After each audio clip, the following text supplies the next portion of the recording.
Europa Clipper spacecraft launched into space today. Ignition. And liftoff. Liftoff of Falcon Heavy with Europa Clipper. Europa. All right, it's pretty wild. It's a 1.8 billion mile journey to get to Europa, one of Jupiter's 95 moons. And once there, the spacecraft will orbit the giant planet, drifting close to Europa's during dozens of flybys. Its mission is to reveal whether Europa's hidden ocean might hold the necessary conditions for life. Overwhelming with just the awe of it, and that it's finally going up into space. Scientists have long been intrigued with Europa. Even though it has an icy shell and icy crust, it's believed that there could be a vast global ocean under this ice, and where there's water, NASA says, perhaps there could be life. Pretty fascinating. So how long does it take to go 1.8 billion miles? About 5.5 years. Very interesting. Yeah. Well, see red, white, and green along Fifth Avenue today. The journey of Fifth Avenue is the journey of Italian Americans coming to the city. We'll have the sights and sounds from this year's 80th Columbus Day Parade. And watch where you store your stash. The new warning from vets about pot and your pets. See green, white, and red taking over Fifth Avenue for the largest celebration of Italian-American culture. Of course, we're talking about the 80th annual Columbus Day Parade. Fox 5's Michelle Ross has the sights and sounds from the parade.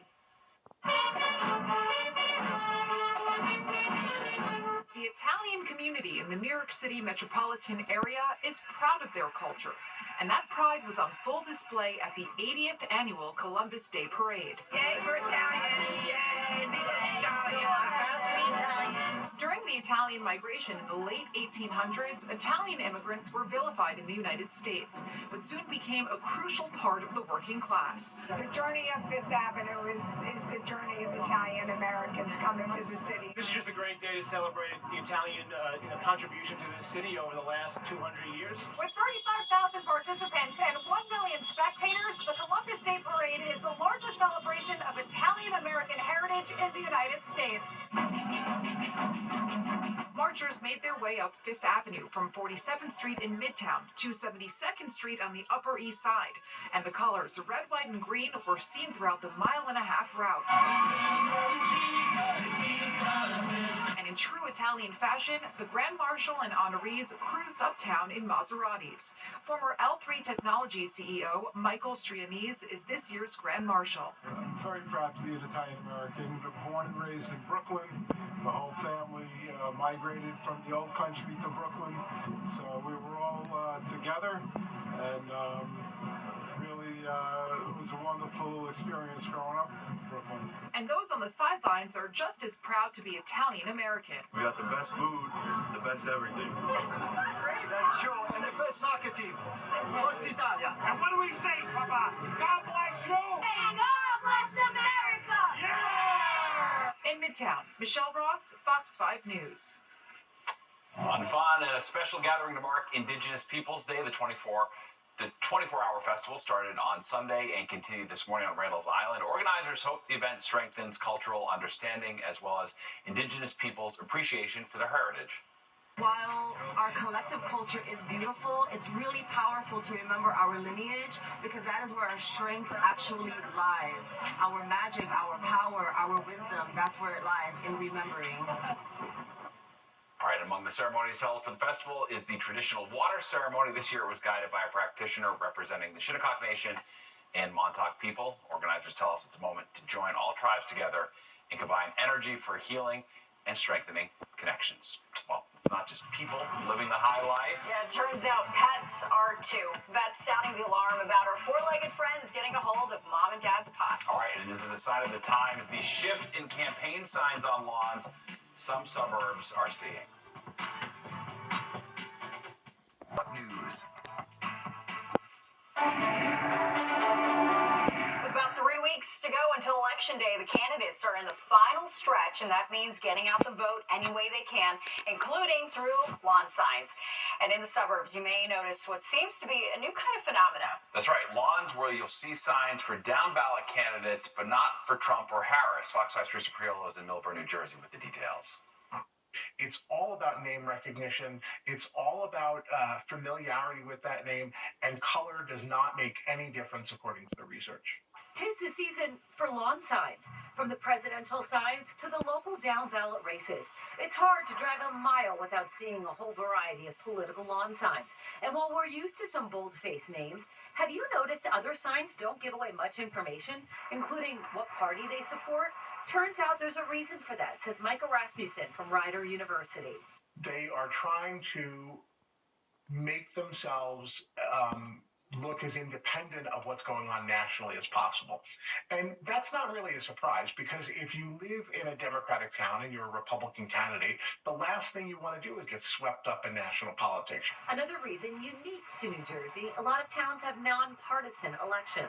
They don't actually run as Republicans or Democrats. They can be running in November, but they're running as nonpartisan candidates. And so they may want to distinguish themselves from the presidential campaigns as well. The upside is staying out of the national fray. The downside, you won't get any support from the state political machine. It's all a calculation. As for the color of the sign, that doesn't matter much at all. The first time I remember blue emphatically being Democrats and red emphatically being Republicans was 2000, when we started looking at these red state, blue state maps.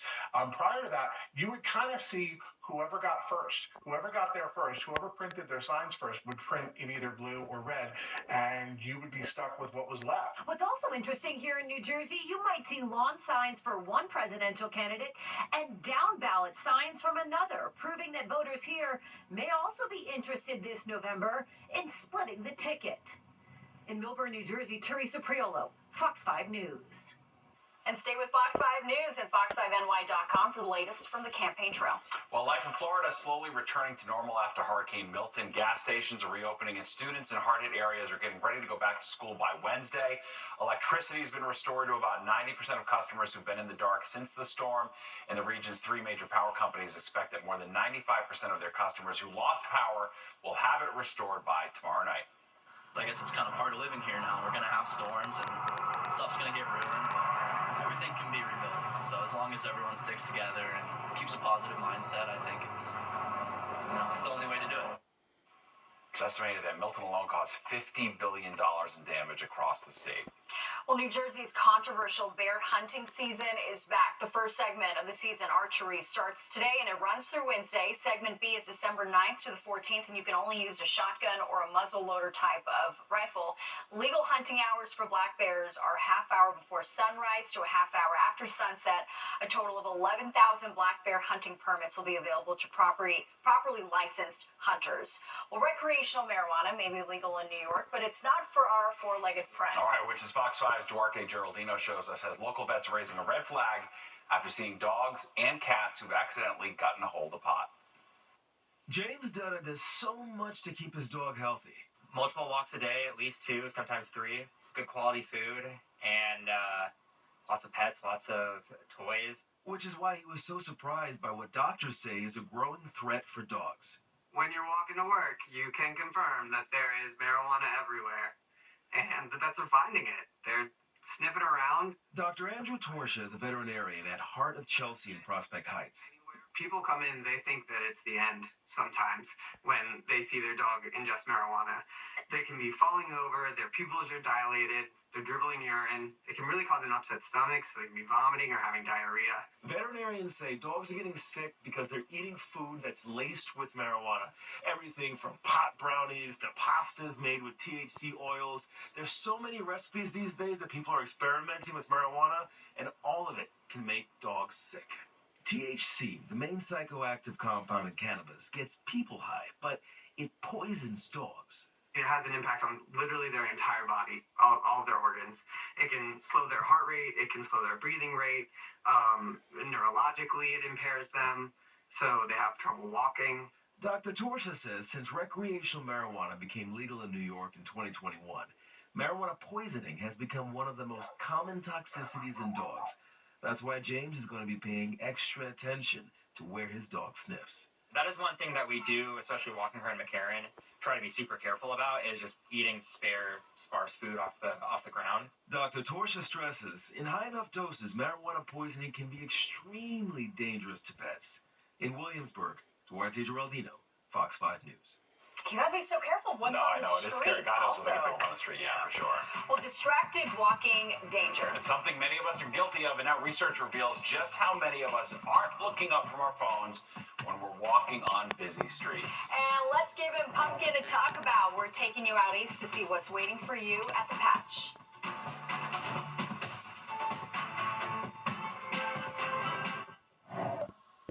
Well, pumpkin season's in full bloom, and if Instagram's any indication, people are going out of their gourds over it. Oh, yeah. So how is this year's crop doing? We sent our Jody Goldberg out east to find out what's waiting for you at the pumpkin patch. What do you look for when picking a pumpkin? More so of a round pumpkin. Look for a color. We like the goofy ones, the green ones. New York ranks amongst the top 3 states in pumpkin production behind Illinois and Pennsylvania, according to Cornell Cooperative Extension. We have the gooseneck gourds over there. And here at Harp's Farm in Riverhead, there are more than 20 acres planted in production. I need the front to be like smooth and round. Nice and big, round stem. Despite 7 inches of rain in August, owner Monica Harp says this growing season has been one of the most successful. At the end of the day, it worked out in our favor because that's when everything is at its peak of growing. Dry and warm weather are ingredients for a fruitful fall. I've been waiting all fall to do a farm or something this year. This year, pumpkins are a deeper orange in color with a bigger, more sturdy stem. That's because the timing of the rain and just the right amount of it. I'm here for the kids. It's their day. They get to enjoy picking the pumpkins. A small white one, the biggest one I could find. There are big pumpkins and also big apples. More than 20 varieties are grown here. It's tart and it's really juicy. And while last year's rain fell mostly on the weekends when people would come out to pick, this year is off to a better start. It really impacted the farmer's bottom line. Rob Carpenter, director of the Long Island Farm Bureau, says Suffolk is home to roughly 30,000 acres of production. It's also an industry out here that grosses more than $300 million. When you think about fall mums and flowers, oysters, our wineries, fruits and vegetables. And when you add it up, it's not just pumpkins and apples that are a big deal. On the east end of Long Island, Jody Goldberg, Fox 5 News. It's about the experience, No, too. for being sure. It fall. is a whole experience, Yeah. yes. Well, you've heard of distracted driving, but what about distracted walking? All right, not only is it a growing problem, but new research reveals just how dangerous it is and the surprising response drivers have when they see someone cross the street glued to their phone. And it's the end of an era down the shore. We're there for one last ride at a popular amusement park on the boardwalk.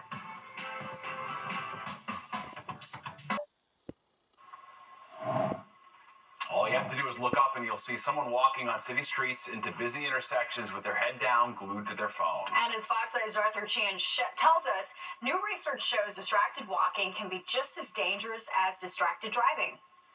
We know about distracted driving and are reminded all too often how deadly it can be for pedestrians and cyclists. But while that problem has yet to be solved, another is being documented, that of distracted walking. New Yorkers are seeing it everywhere, and we found countless examples just about everywhere we turned our cameras. While walking through here, I've seen several people trip and stumble on themselves while they were walking on their phones. Researchers at the University of British Columbia found pedestrians on their phones, whether texting, listening to music, or on a call, are 46% more likely to be involved in a crash involving a vehicle, an alarming increase that shocked even the researchers. We were expecting to find differences in terms of behavior and that it would be more severe if pedestrians are distracted while they were walking, but we didn't expect this magnitude of about 46%. The study finds that drivers are equally aware that a pedestrian distracted by their cell phone represents a danger, saying a lot of the time the drivers do slow down, but that sometimes they don't. So a distracted pedestrian is still taking their life into their own hands. Meanwhile, pedestrians off their phones are not only less likely to be involved in a crash, but in a city where time is money, they also get to where they're going faster. Just as important, New Yorkers tell us, it's about being courteous to your fellow New Yorkers. It's really frustrating when people are just stopped in the middle of the sidewalk, or walking super slow. People have places to be. You gotta be courteous, and if I've got to use it, I step to one side and do what I have to do. Whether it's to be courteous or to save your own life, researchers say this is a wake-up call for us to face our phone addiction. At Columbus Circle, Arthur Chien, Fox 5 News. You know who's not distracted? The Yankees. They just won Game 1 of the ALCS against Cleveland. The final score 5-2. All right, next stop, Game 2 tomorrow night at Yankee Stadium. First pitch at 7:38. And switching gears, we're going to talk about the weather now and get ready for a cool down that's like already in process. Won't be cold enough for snow, though, which, as you can see here, our neighbors to the north saw it today. Parts of upstate New York, including near Lake Placid, getting a little taste of winter. Luckily, it didn't stick around too long or really stick to the ground. Audrey, you predicted this last night. We talked about it. We were. There's a big cold air mass that's worked its way down from Canada. We also have a very strong wind flow coming across the Great Lakes, and that could also ignite a couple of snowflakes or snow showers near the Great Lakes as we go into tonight and into tomorrow as well. Let's talk about today, though. Central Park hit a high of 68 degrees earlier, 66 degrees earlier this afternoon. That's just about average for this time of year. 1920 is where we set the record high. That was 84 degrees back then. Today's highs were mostly in the 60s, although we did crack 70 in Newark, as well as over towards Islip. And right now we're seeing readings in the 40s for the most part, with Newark checking in at 50 degrees, and we're at 49 down the shore in Belmar. These temperatures are running much colder than they were at this time yesterday. If you haven't been out this evening, it's very chilly outside. We definitely need to be layered up at this late hour and even into tomorrow morning when you step out the door. Winds have also been exacerbating the issue. We have sustained winds between 15 to 25 miles per hour at the moment, but it's coming out of the northwest, and it's that northwest wind direction which is pulling down that colder air mass out of Canada that's overspreading the Great Lakes. And with some of the wind gusts, we're seeing them as high as 32 miles per hour in Central Park, 35 in Islip, and we could see gusts as high as 35 across the region as we go through the rest of the evening. And tomorrow will be breezy too, but not quite as blustery as what we experienced for today. All right, look at the satellite and radar. Things are relatively quiet as far as rain showers are concerned. We had a couple sprinkled parts of the Hudson Valley earlier, but now we're generally going for mainly clear skies as we go through the overnight hours. We have an exiting area of low pressure way up to our northeast here, so that's going to help dry things out for us and clear our skies as well from any cloud cover.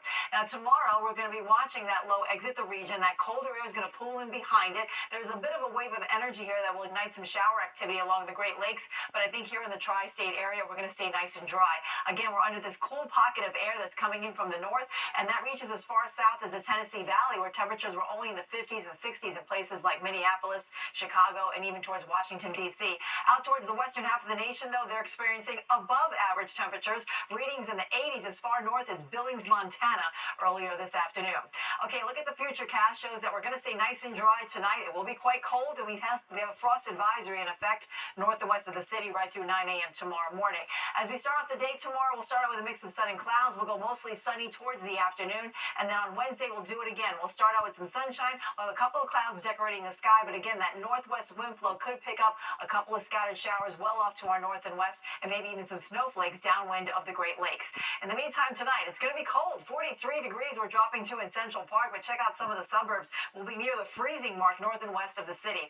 And tomorrow's highs cooler than today, about 10 degrees cooler with a high of only 57 expected in Central Park. That's actually well below average for this time of year. Factored in a westerly breeze, it will feel chilly, especially in the shade. You want to stick to the sunny side of the street tomorrow. It stays cool for Wednesday and Thursday, but we have a nice dry stretch of weather that's going to take us right into the end of the week here. Temperatures will respond nicely with more sunshine too. By the end of the week, we'll be in the highs, or we'll have highs in the 70s as we go into the upcoming weekend, and we'll take that mild weather right into the beginning of next week. Natasha? Looks pretty amazing. All right, Audrey, thank you so much. Well, the ride is over for Gillian's Wonderland in Ocean City. Hundreds said goodbye over the weekend before it closed for good.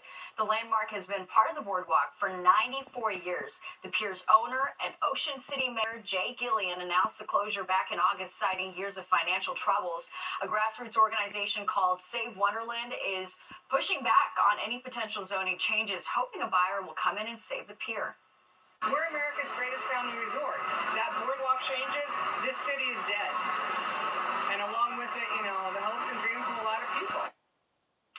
The new owner, Icona Resorts, which has properties at Cape May and Avalon, said it will decide plans for the historic sites and all of the rides by the end of the year. Well, switching gears now, new numbers when it comes to ADHD. All right, specifically, how many Americans are living with it and are going undiagnosed?